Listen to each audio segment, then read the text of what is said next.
Materi pada pertemuan kali ini adalah mengenai komputer dan kesehatan. Terlepas dari banyaknya manfaat dari komputer, komputer sendiri dapat menimbulkan berbagai ancaman bagi kesehatan fisik dan mental pengguna.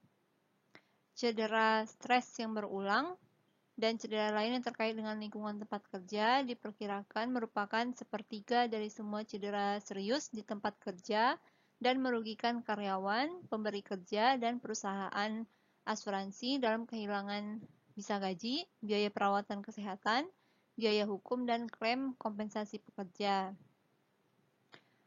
Bahaya fisik lainnya seperti luka bakar, panas, dan gangguan pendengaran dapat dikaitkan dengan komputer dan teknologi terkait, dan ada beberapa kekhawatiran tentang efek jangka panjang dari penggunaan komputer dan perangkat terkait lainnya. Stres, kelelahan, kecanduan komputer atau internet, dan masalah kesehatan emosional lainnya lebih sulit diukur, meskipun banyak ahli percaya bahwa masalah kesehatan emosional terkait komputer sedang meningkat saat ini. Sementara peneliti terus menyelidiki resiko fisik dan emosional dari penggunaan komputer, kemudian mengembangkan strategi untuk meminimalkan resiko tersebut, maka diharapkan semua pengguna komputer harus menyadari kemungkinan efek komputer pada kesehatan mereka dan apa yang dapat mereka lakukan hari ini untuk tetap sehat. Pertama adalah tentang kesehatan fisik.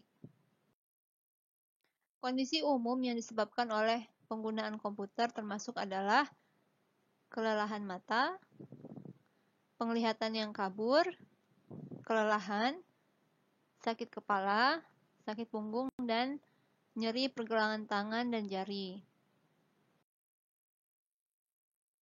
Beberapa kondisi yang diklasifikasikan sebagai cedera stres berulang atau repetitive stress injuries, di mana nyeri tangan, pergelangan tangan, bahu, atau leher disebabkan oleh melakukan gerakan fisik yang sama berulang kali. Misalnya, penggunaan keyboard dan mouse yang ekstensif telah dikaitkan dengan RSI ini, meskipun RSI ini juga dapat disebabkan oleh aktivitas yang tidak terkait dengan komputer. Salah satu RSI atau Repetitive Stress Injuries ini adalah terkait dengan gerakan berulang yang dilakukan saat menggunakan keyboard yaitu Carpal Tunnel Syndrome atau CTS. CTS ini suatu kondisi yang menyakitkan dan melumpuhkan yang mempengaruhi tangan dan pergelangan tangan. CTS ini terjadi ketika saraf di terowongan karpal yang terletak di bagian bawah pergelangan tangan tertekan, dan RSI yang terkait dengan pengetikan pada keyboard kecil yang biasa ditemukan di ponsel cerdas atau perangkat seluler lainnya adalah tendonitis de Quervain atau de Quervain's tendonitis, yaitu kondisi menyakitkan yang mempengaruhi tendon di sisi ibu jari pergelangan tangan. Kondisi fisik lainnya adalah Computer Vision Syndrome atau CVS, yaitu kumpulan masalah mata dan penglihatan yang terkait dengan penggunaan komputer dan perangkat seluler. Gejala yang paling umum adalah kelelahan mata atau mata lelah, mata kering, mata yang terasa terbakar, kepekaan terhadap cahaya, penglihatan yang kabur, sakit kepala, nyeri bahu, nyeri leher dan punggung. Kemudian kelelahan mata dan CVS ini semakin umum karena individu semakin banyak membaca konten di layar yang kecil yang biasanya terpasang di ponsel dan perangkat seluler lainnya. Kondisi ini yang terkait dengan penggunaan perangkat seluler termasuk di istilahnya adalah lengan gorila, yang istilahnya diciptakan oleh Steve Jobs dari Apple, yang merujuk kepada kelelahan lengan yang terkait dengan penggunaan layar sentuh secara vertikal yang berkepanjangan. Dan bahu iPad, istilah yang digunakan untuk merujuk kepada cedera bahu dan leher yang berisiko bagi orang yang melihat ke bawah pada tablet di pangkuannya. Beberapa kesehatan fisik baru-baru ini berpusat pada panas dari perangkat yang biasanya dipegang di tangan atau pangkuan. Misalnya, penelitian telah menunjukkan bahwa suhu di bagian bawah komputer notebook dapat melebihi 59 derajat Celcius dan di iPad dapat mencapai 46 derajat Celcius saat melakukan tugas intensif CPU. Meja laptop atau cooling pad dapat digunakan untuk mengatasi permasalahan ini.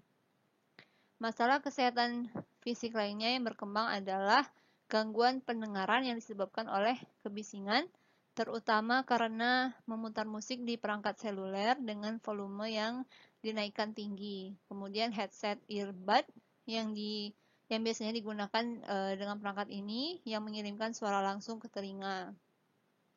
Selain itu, orang seringkali mendengarkan musik yang disimpan di perangkat ini pada saat perjalanan. Akibatnya, mereka meningkatkan volume dalam upaya meredam kebisingan dari luar yang selanjutnya menimbulkan resiko bagi pendengaran.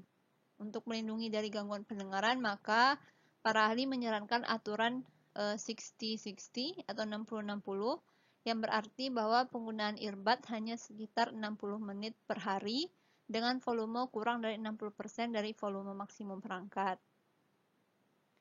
Bahaya lainnya adalah pesan teks saat mengemudi. Telah banyak terjadi kasus kecelakaan mobil terkait dengan SMS, termasuk banyaknya korban jiwa, dan diperkirakan setidaknya 25% dari semua tabrakan mobil melibatkan ponsel. Masalah kesehatan tambahan adalah kemungkinan risiko akibat radiasi yang dipancarkan dari perangkat nirkabel seperti ponsel handphone, perangkat WiFi, Bluetooth, peripheral nirkabel, dan sebagainya. Ponsel khususnya telah dipelajari beberapa tahun terakhir karena kedekatannya dengan kepala pengguna. Hasilnya beragam, dengan banyak ahli percaya bahwa kemungkinan risiko kesehatan seperti kanker, tumor otak akibat teknologi nirkabel ini telah dibesar-besarkan, dan yang lain juga percaya bahwa resiko ini adalah sebuah kenyataan.